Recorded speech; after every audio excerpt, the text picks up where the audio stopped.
Lähdettiin Orkneylta, koska ennuste lupasi hyvää säätä pahamaineisen Cape Wrathin ohitukselle. Ja se olikin ainoa hyvä sääikkuna seuraavaan kuukauteen.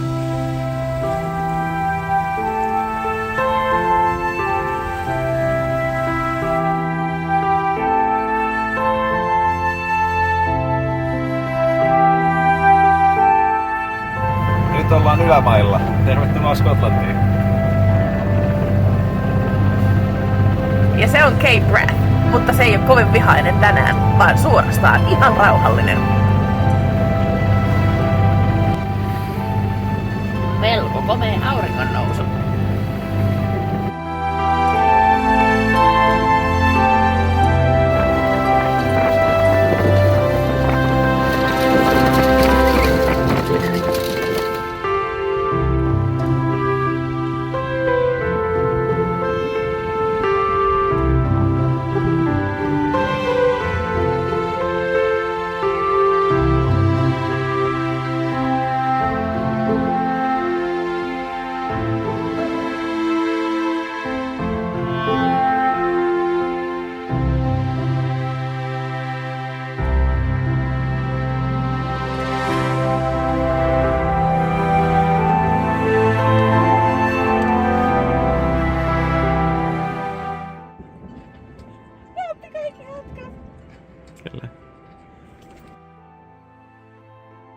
Nyt oli aika lähteä tutkimaan Skotlannin länsirannikkoa ja ulkohebridejä.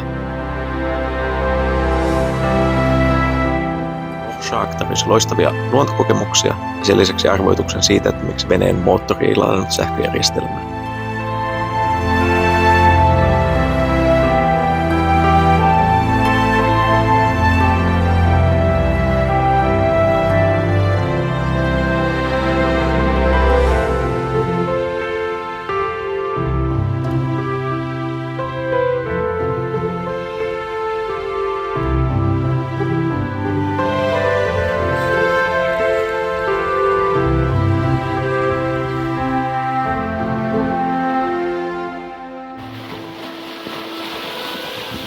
Delfiinikaveri! Delfiinikaveri!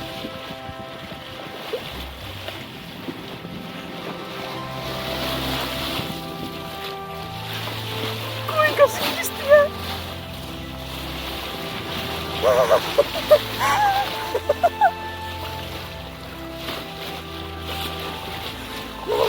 Siinä se sun käsisimmeksi. Apua! Kuinka siistiä!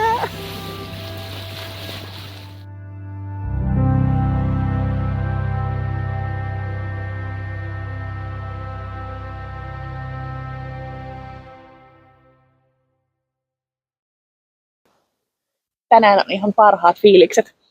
Me ollaan nähty lahtivalas ja me ollaan nähty delfiineitä. Aurinko paistaa. Purjehdus on mitä erinomaisinta, koska ei ole juurikaan aaltoja. Ja tossa takana näkyy Skyn saari. Jylhiä kalliota on kyllä. Taas. Ja tuolla on vesipotous.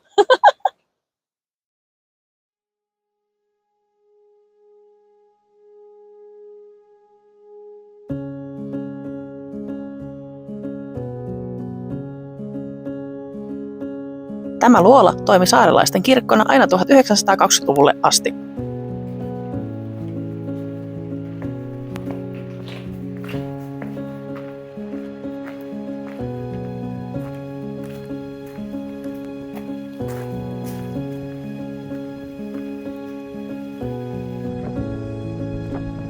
Reitti luolakirkolle on vähintäänkin haastava.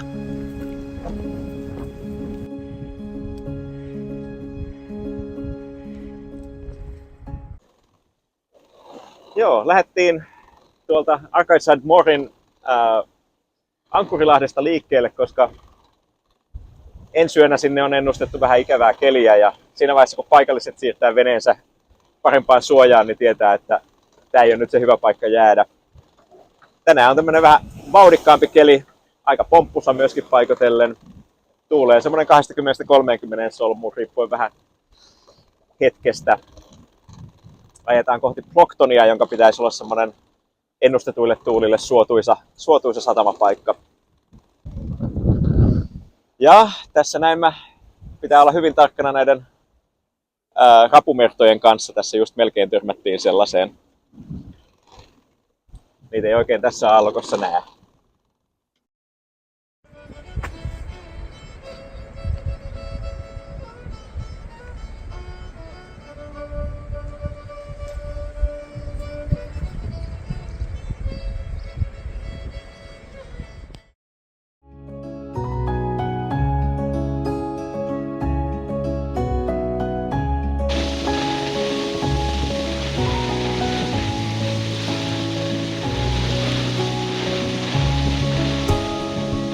Kyle Rian salmessa vuorovesi voi virrata jopa 8 sulmun nopeudella. Tästä syystä salmen ohitus on ajoitettava luoteen ja vuoksen väliseen virrattomaan hetkeen.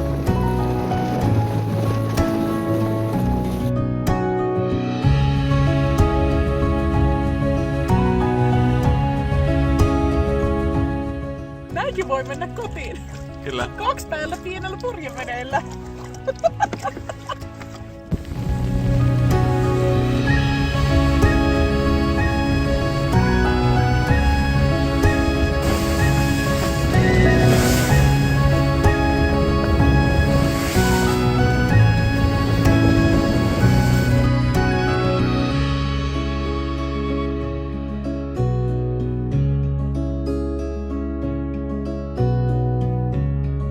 Tobermorin värikkäässä kalastajakylässä tutustuimme sekä paikallisiin, alueen historiaan että sen mahtaviin luontokohteisiin.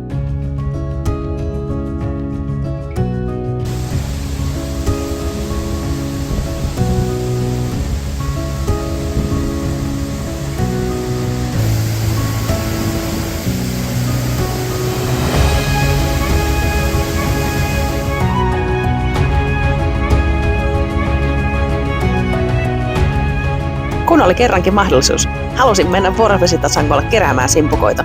Niitä löytyikin lounaaksi asti. Piti kyllä vähän netistä luntata, miten simpukat valmistetaan maukkaaksi ruuaksi.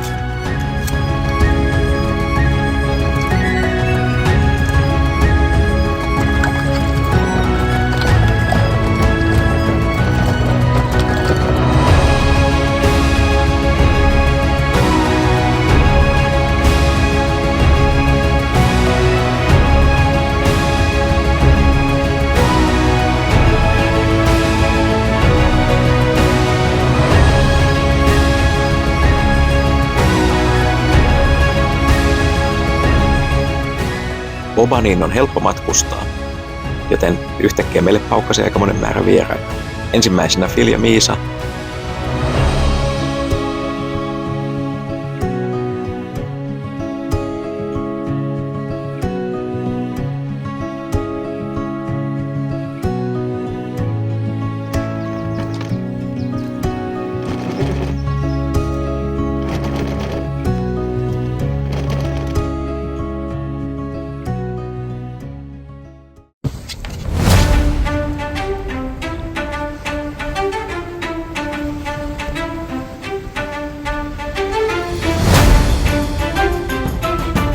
Ystävämme Martin on purjehtinut Lady of Avenelilla, joten kun sen raakapurjet pilkistivät horisontin takaa, oli aika aloittaa merirosvojahti.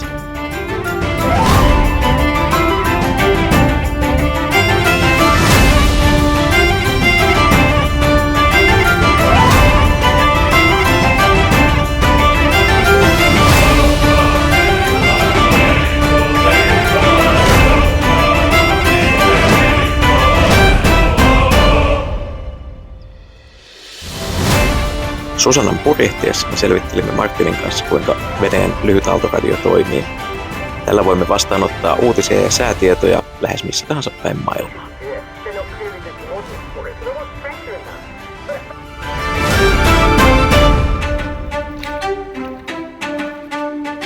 Soudattiin maihin Taik an Truishiin, eli housujen taloon.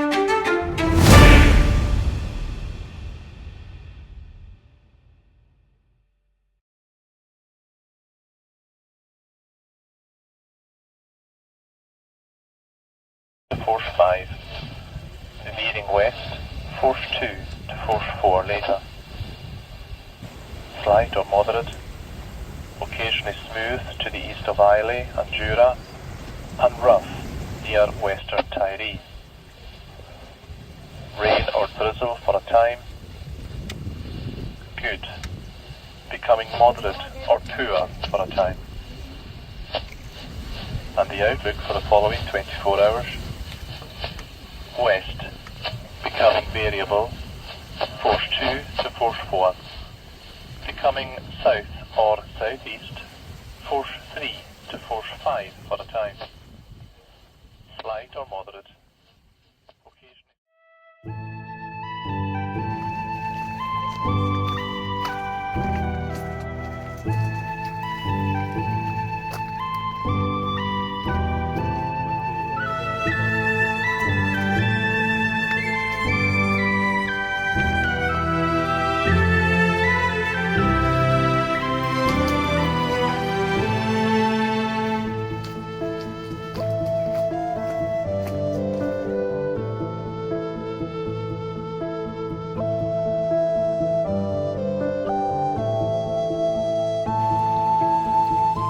Ollaan kärkytty sopivaa säätä vierailla Loskavaikissa, ja paikka kyllä lunasti odotuksensa.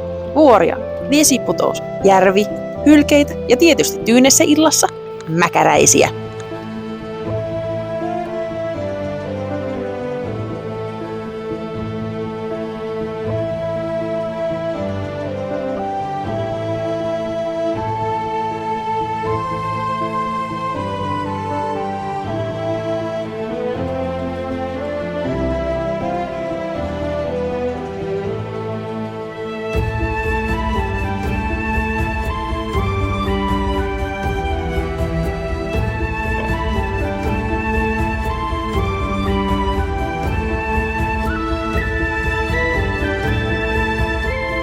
Talviturkikin tuli jätettyä näihin maisemiin.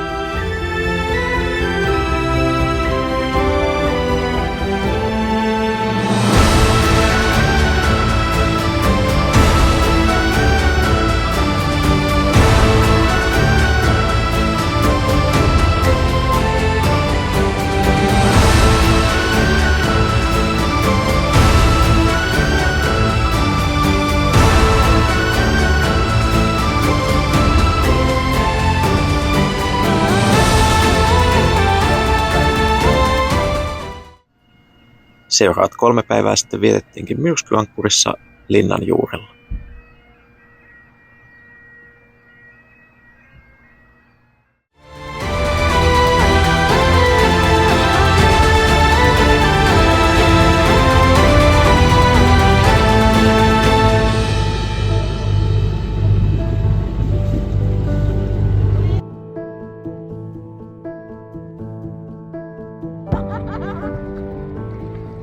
Bye bye, Karin.